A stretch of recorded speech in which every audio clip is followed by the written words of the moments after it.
श्री शिवाय नमस्तुभ्यम, हर हर महादेव। कैसे हैं आप सब। देखिए, हम सभी जानते हैं कि कल है पौष मास के पवित्र महीने की पूर्णिमा। पौष पूर्णिमा गुरुवार के दिन है और गुरुवार के दिन है पुष्य नक्षत्र, यानी कि गुरु पुष्य नक्षत्र का बहुत ही शुभ और दुर्लभ योग के साथ ये पूर्णिमा तिथि आई है। और इस पूर्णिमा तिथि पर करने वाले दो विशेष उपाय के बारे में आज के इस वीडियो में हम आपको बताएंगे। देखिए, 24 जनवरी को रात में 9:24 से पौष मास के शुक्ल पक्ष की पूर्णिमा तिथि शुरू हो गई है और ये 25 जनवरी 2024 को रात में 11:23 पर समाप्त होगी। यानी कि 25 जनवरी को पौष पूर्णिमा है। साथ ही साथ पुष्य नक्षत्र जो आरंभ हो जाएगा 25 तारीख को सुबह 8:16 से प्रारंभ हो जाएगा, जो कि पूरे दिन 25 तारीख को पूरे दिन रहेगा।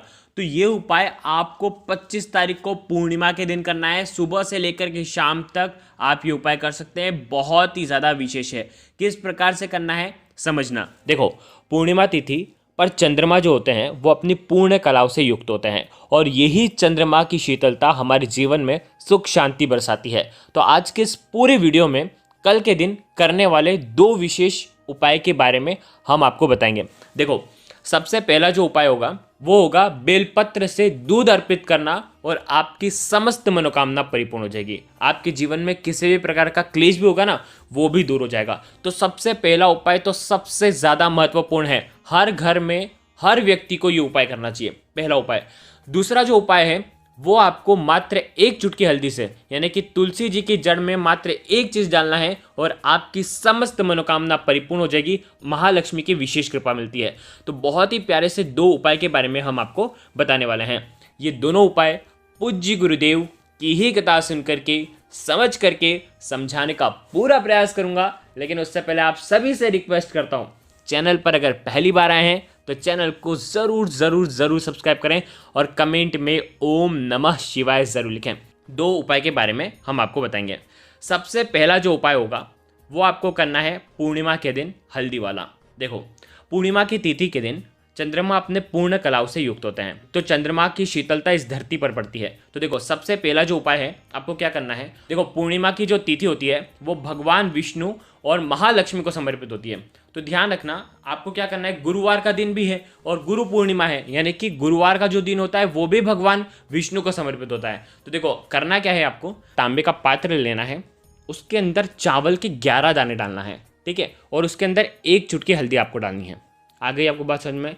ये जल जो है तांबे के पात्र के अंदर, ये जो जल है ये आपको क्या करना है, या तो आप पीपल के वृक्ष की जड़ में अर्पित कर दें या तो आप तुलसी जी की जड़ में अर्पित कर दें। जब दोनों जगह कहीं पर भी, दोनों में से एक जगह ही आपको अर्पित करना है, पीपल या तो तुलसी जी। तुलसी जी में अर्पित करते हैं तो सर्वोत्तम होता है। घर की तुलसी जी में भी आप अर्पित कर सकते हैं। और जब आप अर्पित करोगे ना तो बहुत प्यारा सा मंत्र है, ओम नमो भगवते वासुदेवाय। इस मंत्र का 11 बार जप करना और ये अर्पित कर देना और आपकी जो भी विशेष इच्छा है, जो भी मनोकामना है वो आप बोल देना। ये उपाय आपको सूर्यास्त के पहले करना है, ठीक है।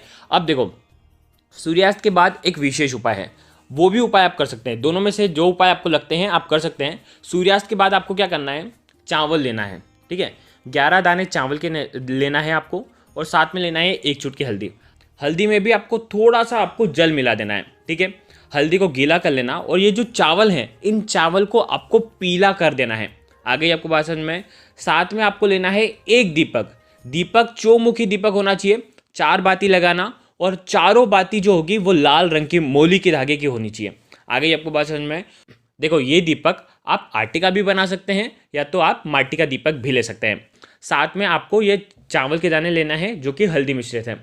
अब आपको जाना है आप ही के घर में, जहाँ कहीं भी तुलसी जी है ना, वहाँ पर आपको जाना है और ये चावल के दाने आपको उत्तर मुखी होकर के, आपको चावल के दाने महालक्ष्मी का स्मरण करते हुए तुलसी जी की जड़ में आपको अर्पित कर देना है। आ गई आपको बात समझ में। इस प्रकार से आप चावल के दाने अर्पित कर देना। चावल के दाने अर्पित करने के बाद ध्यान रखना, चंद्रमा अपनी पूर्ण कलाओं से युक्त होते हैं। गुरुवार की पूर्णिमा है इसलिए पीले रंग के चावल हमने अर्पित करा है, ठीक है। अब जो एक दीपक है चौमुखी दीपक भी आपको तुलसी जी के वहां पर अर्पित करना है। देखो, पूज्य गुरुदेव की कथा के अनुसार जो दीपक है आपको गमले के अंदर नहीं रखना है, गमले के बाहर रखना है। तुलसी जी को हानि नहीं होनी चाहिए, बस इस बात का ध्यान रखना। उस हिसाब से आपको ये गमले के वहाँ पर आपको, या तो आपके यहाँ पर ज़मीन में है तुलसी जी तो वहाँ पर आपको थोड़ी सी दूर में आपको ये अर्पित करना है। ध्यान रखना तुलसी जी को हानि नहीं होनी चाहिए। बस इतना सा उपाय करना इस पूर्णिमा की रात्रि में। देखो दोनों में से जो उपाय आपको लगता है आप कर सकते हैं। बहुत ही प्यारा सा उपाय था। विशेषकर आपकी जो भी इच्छा है, धन संबंधित परेशानियां हैं, वो सब दूर हो, ऐसे आपको कामना करते हुए ये उपाय करना है। अब देखो दूसरा उपाय भी बहुत ही ज़्यादा खास है। जैसा हमने आपको बताया कि कच्चा दूध लेना है। किसी भी प्रकार का आपके घर में तनाव हो, किसी भी प्रकार के आपके घर में टेंशन हो, किसी भी प्रकार का आपके घर में समस्या हो, किसी भी प्रकार के आपके घर में जो बच्चे हैं वो बिल्कुल टेंशन में रहते हैं, दिन भर सोचते रहते हैं, आपके घर वाले जो हैं वो दिन भर सोचते रहते हैं, तनाव बहुत ज़्यादा है घर में और आप चाहते हैं कि घर में सुख शांति आ जाए, घर में किसी भी प्रकार का क्लेश ना हो, तो आपको ये उपाय करना चाहिए। देखो ये उपाय बहुत ही प्यारा सा उपाय है। देखो ये उपाय भी आप पूर्णिमा के दिन सुबह से लेकर के शाम तक कर सकते हैं। देखो इस उपाय को कैसे करना है, आपको क्या करना है, कच्चा दूध लेना है। आधी कटोरी कच्चा दूध आपको लेना है। आगे ही आपको वचन में स्टील की कटोरी लेना, उसके अंदर आधी कटोरी कच्चा दूध आपको डाल देना है।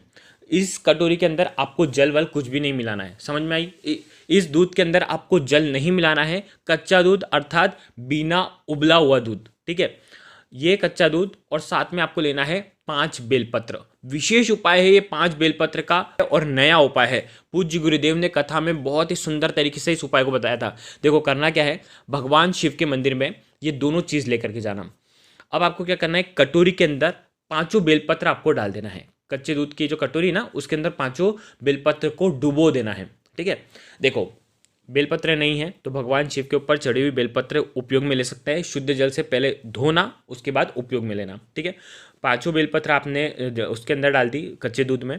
अब एक बेलपत्र निकालना और इस बेलपत्र का जो दूध है, जो दूध बेलपत्र के ऊपर स्पर्श हो गया होगा, चढ़ गया होगा, तो कुछ एक बूंद तो उसमें दूध होगा, तो उस बेलपत्र को जैसे ही निकालना, वैसे ही सबसे पहले एक बूंद जो है भगवान शिव के शिवलिंग पर श्री शिवाय नमस्तुभ्यम का जाप करते हुए आपको अर्पित कर देना है।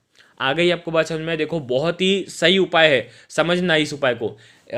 अर्पित करना है दूध, ठीक है, बेलपत्र अर्पित नहीं करना है। और ये जो बेलपत्र है कहाँ पर अर्पित करोगे, वो आप अर्पित करोगे माता अशोक सुंदरी वाले स्थान पर। डंडी का हिस्सा जलाधारी की तरफ होना चाहिए और पत्ती का हिस्सा महादेव की तरफ होना चाहिए। इस प्रकार से पहला बेलपत्र अर्पित करना, फिर वापस से एक और बेलपत्र निकालना और उसी बेलपत्र से एक बूंद जो दूध है, देखो कहने का मतलब ये है कि एक बूंद, यानी कि आप ऐसा नहीं कि 2-3 बूंद भी गिर जाएगी तो आपका ये उपाय नहीं होगा, मतलब एक बूंद तो घिरना ही चाहिए। उस बेलपत्र से एक बूंद भगवान शिव के शिवलिंग पर आपको अर्पित करना है और फिर वापस से ये बेलपत्र आपको माता अशोक सुंदरी वाले स्थान पर अर्पित करना है। चिकना वाला साइड नीचे होना चाहिए, इस प्रकार से अर्पित करना, ठीक है। तो देखो 2 बेलपत्र अर्पित कर दी, इसी प्रकार से 3 और बेलपत्र अर्पित करना है, यानी कि 5 बेलपत्र आपने अर्पित कर दी, ठीक है।